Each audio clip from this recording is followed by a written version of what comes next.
Hello, this is Random Pauk, and we're playing the GRANSTREAM SAGA for PlayStation.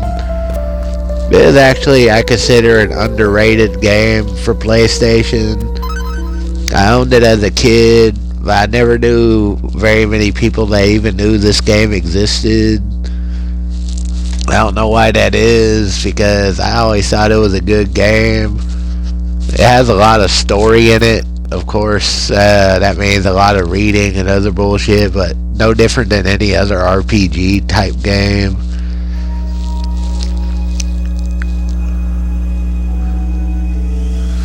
You play the boy Eon. I won't interrupt the cutscenes though.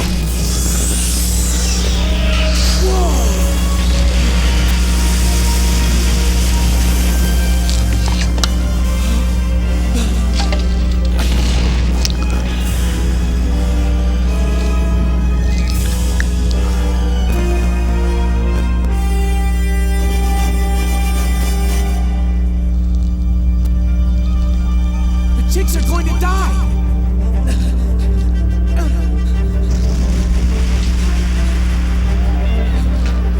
Yeah, I always really liked this game when I was a kid. I don't know why it wasn't as popular as it should have been. Maybe the graphics.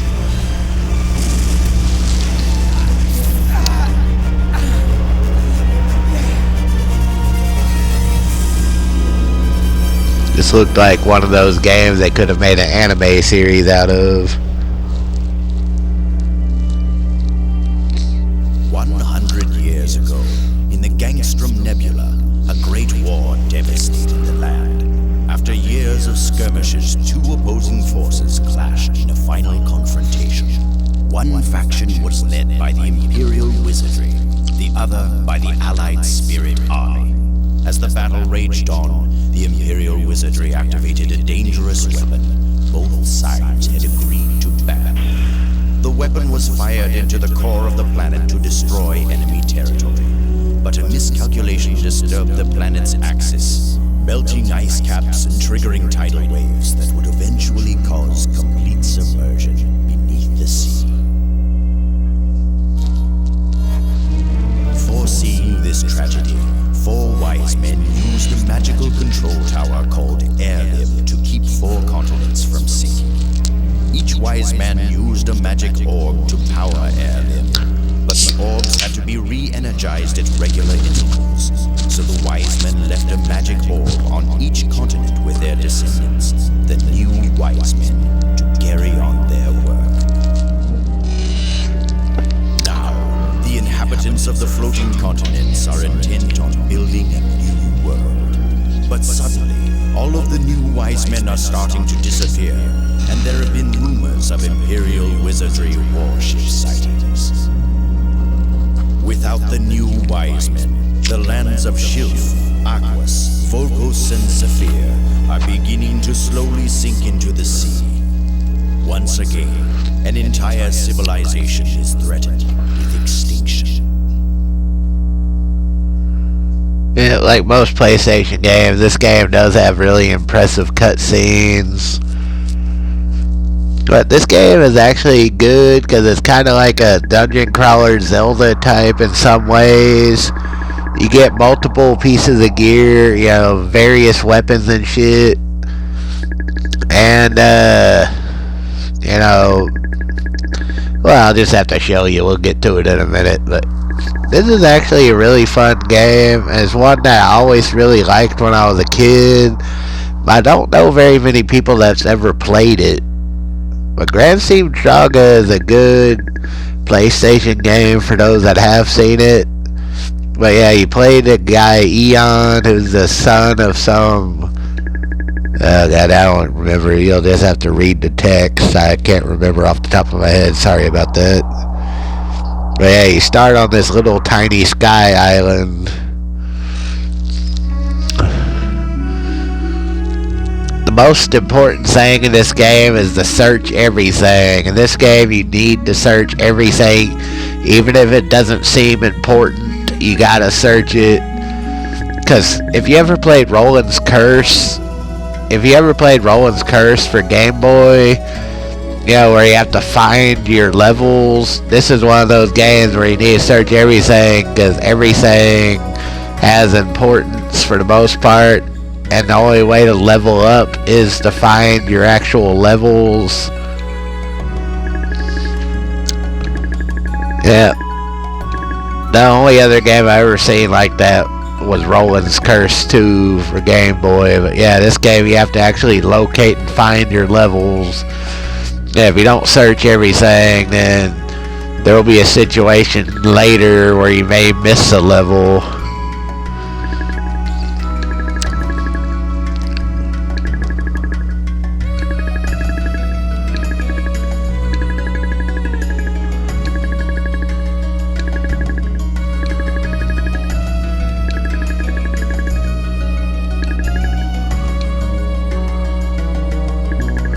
But the thing that makes this a really good game is the combat system, which we'll get to in a bit.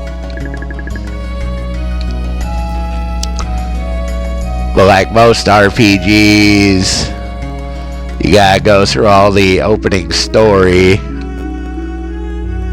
that's the only problem I have. And that's probably why most of y'all get bored with my videos, because RPGs, to have a lot of story that gets boring.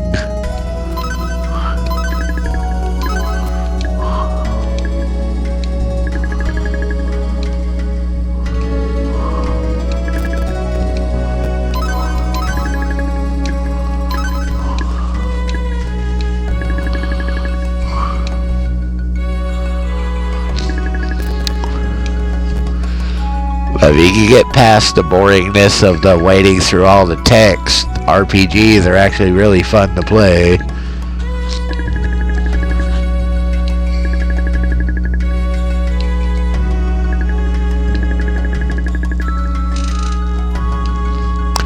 Now I plan to review some of the fucking Shadow Gates later. I don't know how many of y'all know what Shadowgate is except for the one on Steam, but I plan on doing a review on Shadowgate 64, which is probably one of the least played ones besides the one on PC Engine. But nah, it wasn't PC Engine, it was the Shadowgate for fucking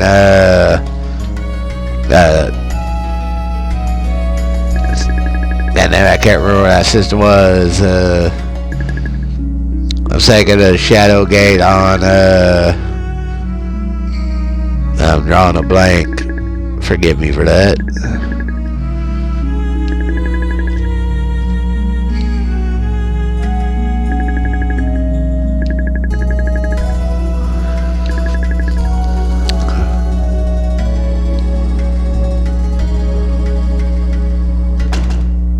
Oh, Shadowgate on CDI. That's the one I was thinking of. Yeah, there was actually a Shadowgate on CDI. That's the one I was thinking of.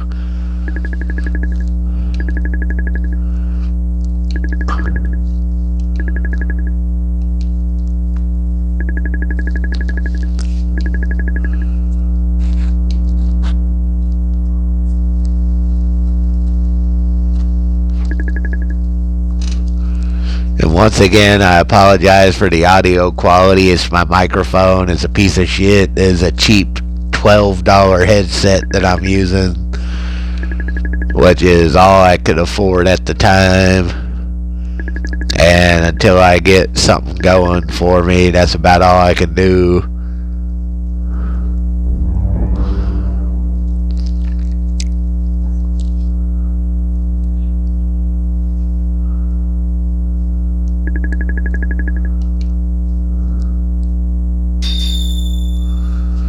It is a weird game, but it has actually kind of an interesting story. Like I said, the combat mechanics make it actually a good game. We'll be getting to the combat very shortly. We just have to go through all the opening story.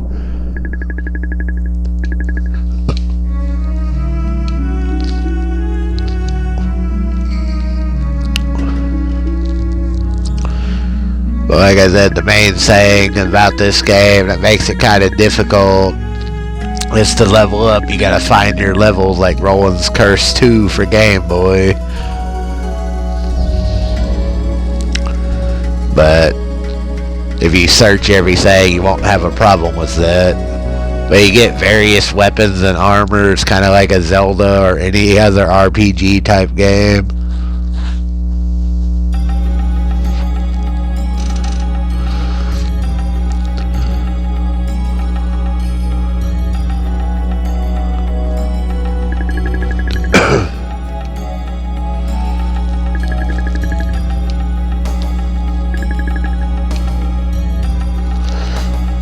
Yeah, it has ridiculous polygon graphics, but that was standard for the PlayStation.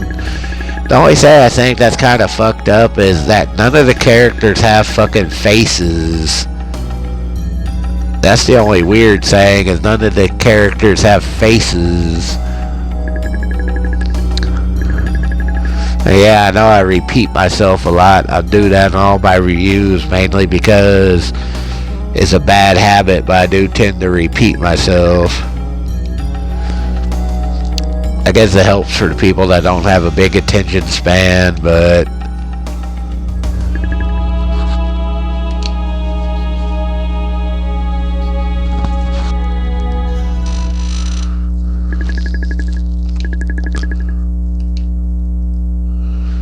yeah, it's kind of weird that to get gear you just replicate shit instead of just taking it, but that's one of the main parts of the story, I guess, is the weird replicating device he has on his fucking arm.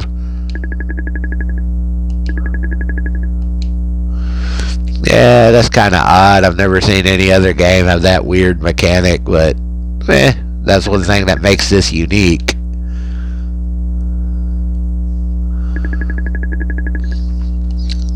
Yeah, it's called the Scepter, by the way, even though you already saw that in the script.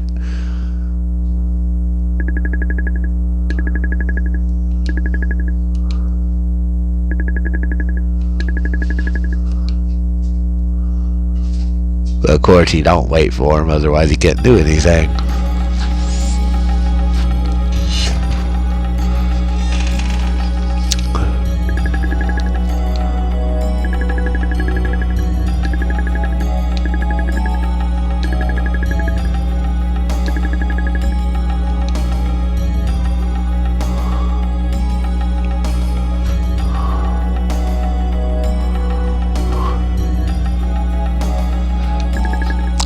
Yeah, the green crystals. The green crystals will heal you and save your game.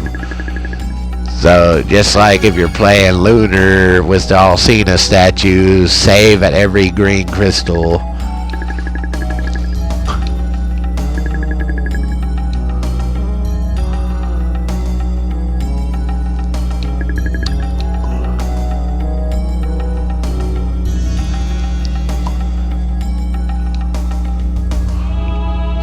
Alright, here's where we get to the battle system.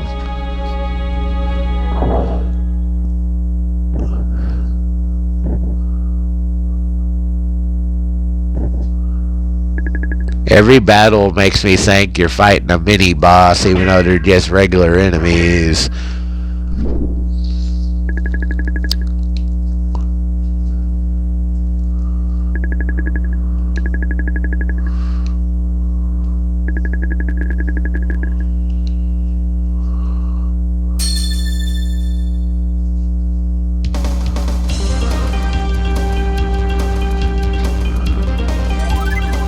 Oh wait, that's the magic.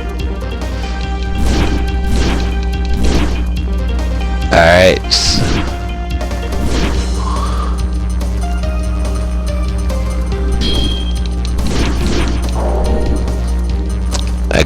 I had to relearn the controls.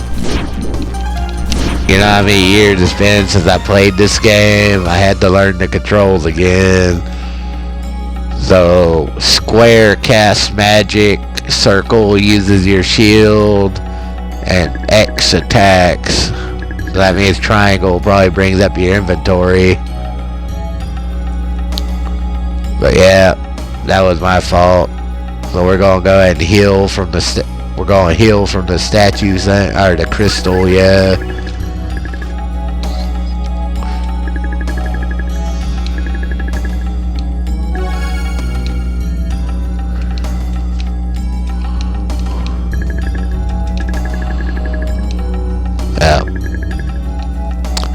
You have to talk to him again. It's been so many years since I played this game, but I'm getting the hang of it.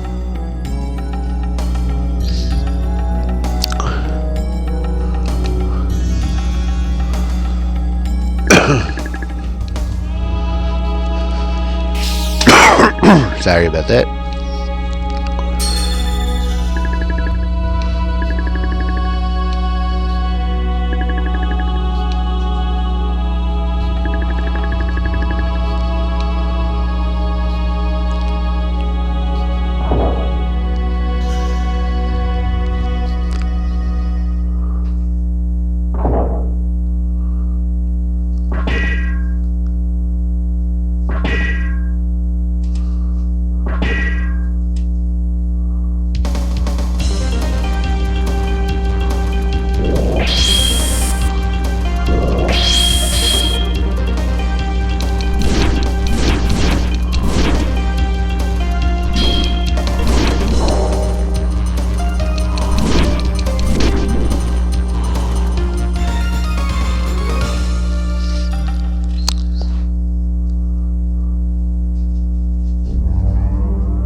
Now, this is definitely a classic.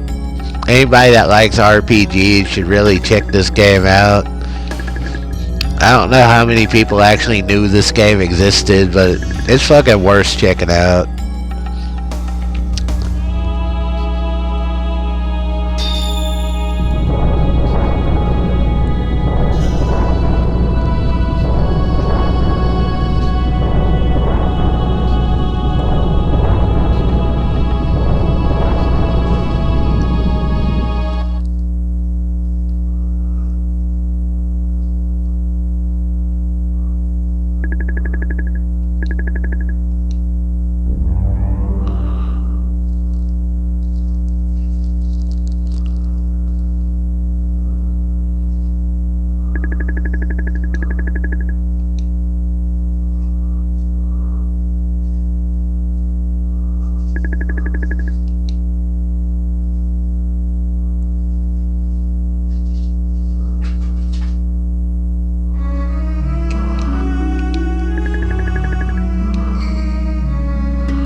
Well, we're going to end this here just because, I mean, it's starting to get late and I was just introducing this game, but we're going to play the hell out of this game in the future.